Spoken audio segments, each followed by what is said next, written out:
सलार के ट्रेलर में दिखा है ये दोनों कैरेक्टर्स केजीएफ यूनिवर्स के गरुड़ा और ये माता जी तो नहीं है। तो सलार चेस फायर पार्ट 1 का फाइनली कल ट्रेलर आ गया था 7:19 पे। पहले तेलुगु, फिर Malayalam, Kannada, Tamil and then last Hindi. Almost 1 घंटे से भी ज्यादा बाद। और अगर तुम व्यूज कंपेयर करोगे ना तो हिंदी ट्रेलर पे तेलुगु के मुकाबले ज्यादा व्यूज है। फिर भी हिंदी ऑडियंस के लिए इतना लेट, दैट्स नॉट फेयर यार। खैर ये सब तो चलता रहता है। Let's moving forward to the trailer breakdown, जहां पे ट्रेलर 3 मिनट 47 सेकंड्स का है और प्रभास की एंट्री 2 मिनट 18 सेकंड पे ऑलमोस्ट ट्रेलर के एंड में होती है। जहां पे मेरे हिसाब से ट्रेलर 2 पार्ट्स में डिवाइडेड है। पहला स्टोरी और वर्ल्ड बिल्डिंग और दूसरा ये प्रभास शो, जहाँ पे बचे कुछ पूरे ट्रेलर में सिर्फ प्रभास ही दिखते हैं। खैर तो ट्रेलर की शुरुआत होती है देवा और वरदराज के चाइल्डहुड ऑथ से, यानी कि कसम से, जहाँ पे देवा का मतलब प्रभास अपने दोस्त वरदराज मतलब पृथ्वीराज सुकुमारन से कहता है कि मैं तेरे लिए शिकार भी बनूंगा और शिकारी भी बनूंगा, बस तू मुझे एक बार बुलाना, मैं जरूर आऊंगा। फिर हमें कुछ डिफरेंट शॉट्स देखने मिलते हैं हजारों साल पहले के, क्योंकि ये कहानी हजारों साल पहले ही शुरू हुई थी कुछ ट्राइब्स के लोगों के द्वारा, जिन्होंने मिल गए खानसार नाम की एक जगह है जहाँ पे एक जंगल को अपना किला बनाया उस समय, जो कि प्रेजेंट टाइम में काफी इवॉल्व और एडवांस जगह हो चुकी है। तो मैं आर्म्ड सोल्जर्स, इतना बड़ा गेट जिसके ऊपर हाईटेक गन्स, जो कि ऑनेस्टली मुझे फर्स्ट टाइम लगा था कि ये केजीएफ के नाराची का वो मेन एंट्रेंस गेट तो नहीं है जो कि इनिशियल डेज में ऐसा दिखता हो। पर नहीं, ऐसा तो है ही नहीं, क्योंकि प्रशांत नील ने तो ऑलरेडी कंफर्म कर दिया है। देखते हैं अभी क्या होता है। जहाँ पे मैंने एक डिटेल भी नोटिस की कि भाई जब बैकग्राउंड वॉइस ओवर कहता है कि उन्होंने खानसार के एक जंगल को किला बना दिया है, तो यहाँ पे सबसे पहले खानसार का नाम आता है। फिर जब मॉडर्न डेज और इवॉल्व टाइम के सीन आते हैं तो यहाँ पे फेड में लिखा हुआ आता है कि सिटी ऑफ, जिससे ये पूरा होके बनता है सिटी ऑफ खानसार, जिससे ये बताने की कोशिश की गई है कि ये जगह सबसे पहले एक किला थी, उससे भी पहले एक जंगल थी, लेकिन अब ये एक खानसार का कैपिटल बन चुका है, यानी कि इंडिया के जैसे कैपिटल है ना दिल्ली, वैसे ही, which is a great editing. फिर उसके बाद हमें एक थ्रोन रूम दिखाया जाता है जहाँ पे 3 स्टैचूज लगे हुए हैं, और ये बेसिकली उन्हीं 3 ट्राइब्स के स्टैचूज हैं जिन्होंने इस पूरी जगह को इनिशियली स्टैब्लिश किया था। जहाँ पे ये जो बीच वाला है वो है बफेलो ट्राइब, फिर उसके बाद राइट साइड वाला है ईगल ट्राइब, फिर उसके बाद लेफ्ट साइड वाला है फॉक्स ट्राइब। लेकिन अगर तुम नीचे ध्यान दोगे तो तुम्हें सिर्फ एक ही शेयर दिखेगी, जिसका शायद से ये मतलब हो सकता है कि ये मेन रूलर होगा और उसके अंडर में ईगल और फॉक्स ट्राइब होंगे। फिर नेक्स्ट फ्रेम्स में हमें 3 डिफरेंट कैरेक्टर्स दिखाई देते हैं जो इस राजगद्दी के पीछे पड़े हैं, जहाँ पे सबसे पहले अपने सांड जैसे गरुड़ा भाई साहब, फिर उसके बाद ईगल जैसी चतुर ये मोहतरमा, फिर उसके बाद भेड़िए जैसा शातिर ये कैरेक्टर, जिनकी पर्सनालिटी इन्हीं तीनों ट्राइब से मिलती जुलती भी है।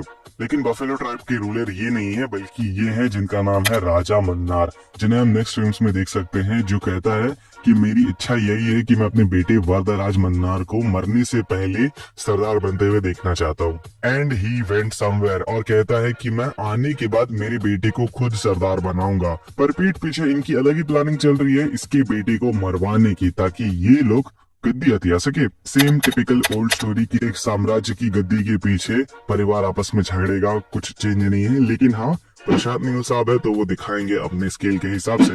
जिस दौरान मैंने एक चीज नोटिस भी की, प्रशांत नील के ट्रेलर्स में हमेशा हर एक इंडिविजुअल कैरेक्टर पे काफी ज्यादा फोकस रहता है। इससे एक इम्पोर्टेंस फील होती है उस कैरेक्टर की, भाई मूवी में ये बंदा भी कितना ज्यादा इम्पोर्टेंट है। अब मैं ये तुम्हें क्यों बता रहा हूँ, तो भाई जान लो ना, थोड़ा इम्पोर्टेंट और डिटेल लगा तो बता दिया, ताने मत मारो बस कमेंट्स में। खैर ब्रेकडाउन पे आते हैं तो वरदराज मन्नार के ही टाइप का ये बंदा, जिसका नाम करेंटली मैं भी नहीं जानता, जो कि शायद से वरदराज के चाचा वगैरह हो सकते हैं। सेम सिनेरियो जैसा हम लोग ने केजीएफ में भी देखा था, जहाँ पे परिवार के बीच में साम्राज्य को लेके झगड़ा होता रहेगा और कोई बाहर का आके गद्दी पे बैठ जाएगा। खैर ये सीक्वेंस बहुत ही ज्यादा इंपॉर्टेंट होने वाला है मूवी में, क्योंकि ये जो पोस्टर हम लोग ने पहले देखा था जिसमें प्रभास का ऐसा हाल हुआ था, यानी कि खून से भरा चेहरा, कि भाई अभी बंदे ने हजारों का मैसेकर किया जगह पे, तो ये वाला सीन इसी सिचुएशन पे आएगा, जो कि शायद से मूवी का एक बड़ा टर्निंग पॉइंट होगा, जब बाकी सभी लोग मिलके वरदराज मन्नार को कुत्तों की तरह मार रहे होंगे और उस टाइम पे प्रभास भाई साहब आएंगे और उन्हें बचा लेंगे।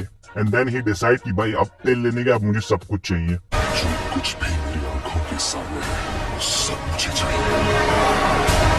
जहाँ पे फिर उसके बाद हमें रेबल स्टार प्रभास की एंट्री देखने मिलती है ऑलमोस्ट 2 मिनट 18 सेकंड के बाद। इसमें बैकग्राउंड म्यूजिक मुझे कुछ सेकंड्स के लिए लगा कि भाई केजीएफ से तो पूरा का पूरा नहीं उठाया,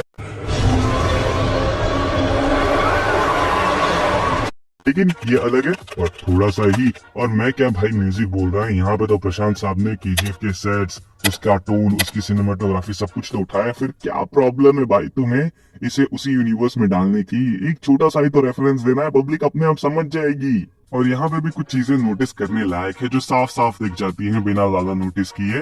जहाँ पे प्रभास का कैरेक्टर देवा मोस्ट प्रोबेबली कोई मैकेनिक वगैरह हो सकता है, क्योंकि उसके कमर पे सारे टूल्स दिख रहे हैं। और नेक्स्ट फ्रेम में हमें जो टेंट्स बांधे हुए दिखे हैं इस पूरे एरिया में।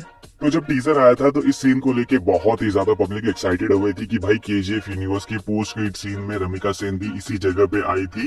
ये एग्जैक्ट नंबर से तुम कंफर्म कर सकते हो, लेकिन इस ट्रेलर में इन्होंने ये सारे के सारे नंबर्स ही हटा दिए टेंस पे से। फिर उसके बाद हमें धड़ाधड़ 3-4 तगड़े तगड़े शॉट्स दिखाए जाते हैं जिसमें प्रभास भाई साहब लोगों को मार रहे हैं, काट रहे हैं, वो भी प्रॉपरली दिखाया जा रहा है, जिससे ये लगता है कि भाई मूवी को सेंसर बोर्ड की तरफ से अडल्ट रेटिंग ही मिलने वाली है। लेकिन इस दौरान हमें एक और इंटरेस्टिंग सा कैरेक्टर देखने मिलता है, जो है ये वाली माता जी, जिन्होंने रॉकी भाई साहब को आशीर्वाद दिया था केजीएफ 2 में, जो शायद से प्रभास के कैरेक्टर देवा की माँ हो सकती है। अब देखो, ये दोनों कैरेक्टर्स के साथ ना प्रशांत नील चाहे तो इजीली केजीएफ यूनिवर्स को जोड़ सकते हैं। इवन मूवी का टोन भी सेम है, टॉपिक भी माइनिंग से ही रिलेटेड है, तो भाई क्यों ना करना। यहाँ पे शायद से उनकी कोई अलग ही प्लान्स होंगे। जहाँ पे मैंने शुरुआत में भी बोला था कि प्रशांत नील का केजीएफ से सलार का कोई कनेक्शन नहीं है, ये वाला स्टेटमेंट एक झूठ है। जिस मामले में मैं प्रशांत नील को बिल्कुल भी गलत नहीं ठहरा रहा हूँ, बस मेरा यही कहना है कि जैसे केजीएफ 2 के शूटिंग खत्म होने के बाद दिसंबर 2021 में आई गेस उन्होंने ये बोला था कि केजीएफ 3 की उनकी कोई प्लानिंग नहीं है, लेकिन हमें ये सीन देखने मिला ना, जहाँ पे भाई मोस्टली ऐसी चीजें तभी होती है जब स्टूडियो दबाव डालता है एक्टर्स और डायरेक्टर्स पे कि तुम भाई ऐसी स्टेटमेंट्स दो ताकि पब्लिक मूवी को लेके और हाइप अप हो सके और बिल्टअप हो सके, भाई एक पूरा माहौल बन सके मूवी के लिए। लेकिन खैर क्या कर सकते हैं, जैसा स्टेटमेंट है सो दे दिया है। अब भाई अंदर की बात क्या है उसको लेके हमें कैमरा के पीछे बैठे लोग क्या बोल सकते हैं, जो कि बोलना भी नहीं चाहिए। ऑनेस्टली मुझे जो लगा मैंने बता दिया, शायद से जो भी कुछ कांड होगा वो स्टूडियो में ही हो रहा होगा या कुछ भी, देखते हैं, वो तो हमें 21 दिसंबर को समझ आ ही जाएगा। तब तक के लिए तुम बताओ कि सलार चेस वार पार्ट 1 का ट्रेलर तुम्हें कैसा लगा।